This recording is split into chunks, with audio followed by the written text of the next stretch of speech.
Bueno, el tema que quiero que revisemos hoy es acerca de un estado financiero que se llama estado de cambios en el patrimonio y que consiste básicamente en una conciliación respecto a los movimientos, los saldos iniciales del patrimonio y cómo termina este patrimonio el 31 de diciembre. Es decir, los elementos que componen el patrimonio, cómo empezaron un periodo, qué ocurrió con ellos dentro del periodo y finalmente con qué saldo queda el 31 de diciembre. Recordar que el patrimonio es aquella parte del balance que nos indica eh, elementos que se adeuden a los socios, entre ellos, por ejemplo, el capital, las utilidades acumuladas, algunas reservas, y en general disminuye, por ejemplo, por la distribución de utilidades. ¿Bien? Aumenta por los aportes de capital nuevos, por aumentos de capital en general.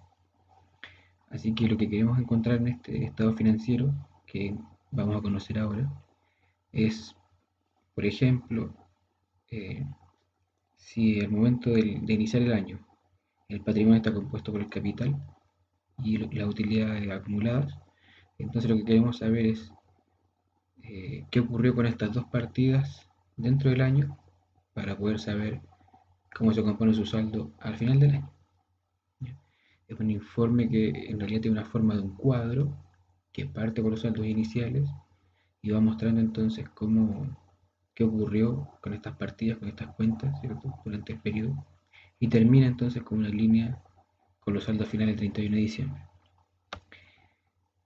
Tiene más o menos la siguiente forma, que les voy a mostrar aquí.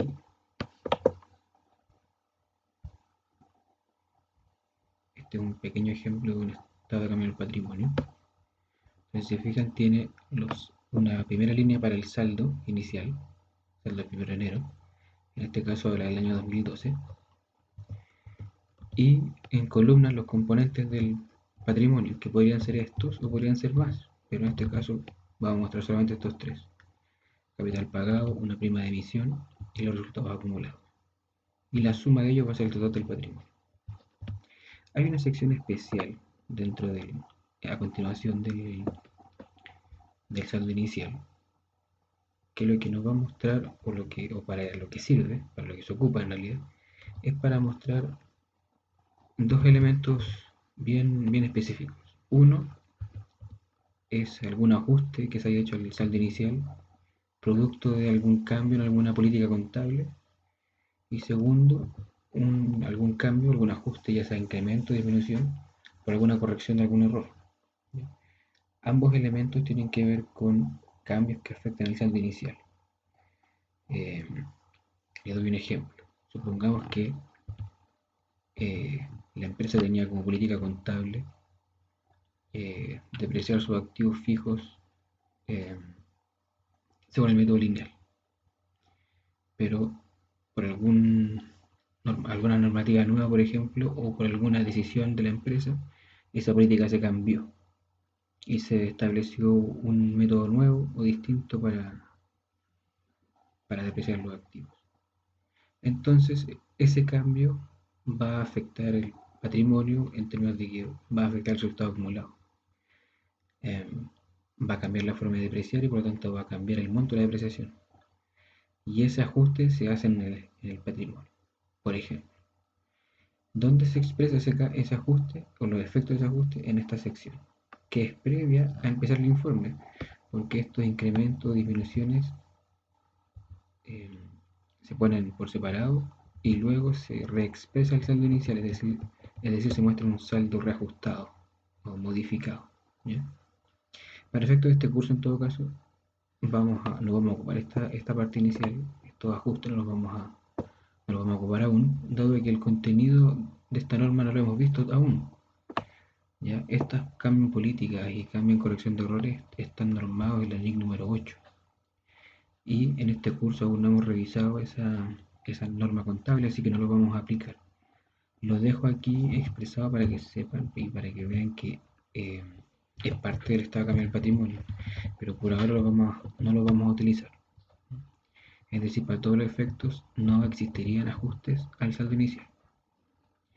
Luego viene una sección donde se establece, por ejemplo, si hay algún aumento de capital en el periodo, se anotan los resultados del periodo, ya sean pérdidas o utilidades, y si hubo alguna distribución de dividendos. Usualmente aquí podrían haber otras transacciones, pero puse las más básicas para que podamos entender de forma elemental este estado con el patrimonio. Eh, Más allá de verlo en términos complejos, lo pueden ver de manera simple y comprender. ¿Ya? Así que esta sería la forma. Finalmente, a ese saldo se le suman y se restan estas transacciones y se llega a un patrimonio al 31 de diciembre que debería coincidir con el que aparece en el balance en términos totales. ¿Ya? Me gustaría que analizáramos este estado financiero en función de este pequeño ejemplo que puse aquí, ¿ya? Donde se muestra, voy a un poco, donde se muestra información acerca de una empresa. Ahí está. Y la información acerca de su patrimonio inicial, es decir, cómo empezó el año este patrimonio. En este caso particular, esta empresa, el premio, dice que partió el año con un capital de 20.000 y además en el patrimonio había resultados acumulados por 2.000. Eso quiere decir que el total del patrimonio era 22.000. Analicemos esta función del informe, es decir, digamos entonces que inicialmente era un capital pagado de 20.000 y además había un resultado acumulado de 2.000. Es decir, el informe nos va a mostrar en sus primeras líneas, ¿cierto? El saldo inicial, en la columna última el total del patrimonio 22.000, 22.000. Como vamos a trabajar sin ajustes, sin incremento o disminución por corrección de errores, el saldo reexpresado es el mismo, 20.000 en el capital, 2.000 en el resultado acumulado, el total de 22.000. Así partió el año y lo que quiero saber es qué ocurrió durante el año con el patrimonio.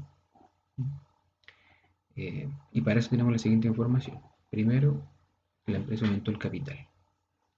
¿En cuánto aumentó ese capital? En 20.000. Vamos a anotar esos 20.000 de aumento aquí. Aumento de capital, en la columna capital anotamos nuevamente 20.000. Es decir, la empresa tenía un capital de 20.000 y lo aumentó en 20.000 más. Pero ¿qué ocurrió? Cuando aumentó el capital, el mercado pagó más que su valor nominal. Es decir, la empresa eh, recibió más de los 20.000 a los cuales colocó las acciones. ¿Cuánto más? En este caso recibió 4.000 más. Esos 4.000 no forman parte del capital, sino que se le llama prima de emisión a esos 4.000. Y corresponde básicamente a este sobreprecio que el mercado paga por adquirir acciones nuevas. Es decir, la empresa esperaba, con el aumento de capital, esperaba recaudar 20.000, pero en la práctica recaudó 24.000. Todo aquel excedente entre el monto nominal y el valor total recaudado se considera prima de emisión. Si bien no es parte del capital, sí es parte del patrimonio de la empresa. También sabemos, número 2 aquí, que la utilidad del ejercicio es de 1000. Así que vamos al resultado del periodo y le ponemos el resultado acumulado. Inmediatamente lo trasladamos al resultado acumulado. Aumentó entonces en 1000. Y sabemos entonces que la empresa número 3 repartió dividendos por 1400. La distribución de dividendos implica una disminución de patrimonio. Estos dividendos salen de las utilidades acumuladas, así que es la utilidad acumulada la que vamos a disminuir en 1400. Okay. Vamos a sumar entonces las columnas para completar la columna totales, ¿cierto? Ya sabemos entonces que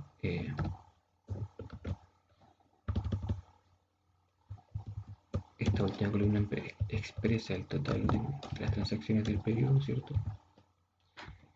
Y tenemos entonces que al final del periodo el patrimonio está compuesto de la siguiente forma: un capital que ya no es de 20.000 sino que es de 40.000, una prima de emisión de 4.000, los resultados acumulados ya no son 2.000 sino que ahora suman solamente 1.600. Estos tres elementos van a sumar entonces 45.600. Como una observación adicional, si viéramos esto en un balance, ¿qué información tendríamos en el balance acerca de este patrimonio? ¿Ya? Lo quiero anotar aquí, quiero que lo puedan ustedes verificar. En el patrimonio solamente tendríamos, por ejemplo, el capital al 31 de diciembre, el resultado acumulado,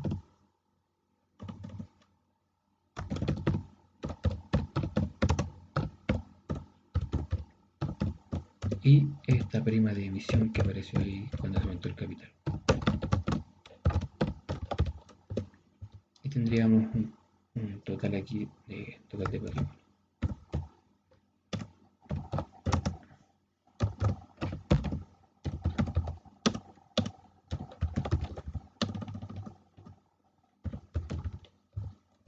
¿Qué diría entonces mi balance? Diría capital 40.000, resultado acumulado 1.600 y una prima de emisión de 4.000. Esto es lo que aparecería en mi balance en la sección del patrimonio, de esta forma. Si se fijan entonces, si solamente contáramos con el balance, tendríamos la información del saldo final del patrimonio. Es decir, sabríamos que el patrimonio es 45.600, compuesto por un capital de 40.000 y resultado acumulado 1.600 y prima emisión de 4.000. Pero no sabríamos, en estricto rigor, no podríamos conocer cómo cambió esta composición, porque recordar que el patrimonio partió solamente con dos elementos: capital pagado por 20.000 y resultado acumulado por 2.000.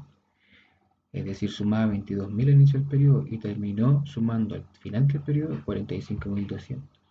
Lo que nos muestra un poco este estado financiero, si usted lo quiere mirar de manera simple, es un poquito la historia del patrimonio durante el periodo. Nos dice así: partió, esto ocurrió y así terminó el patrimonio el 30 de diciembre.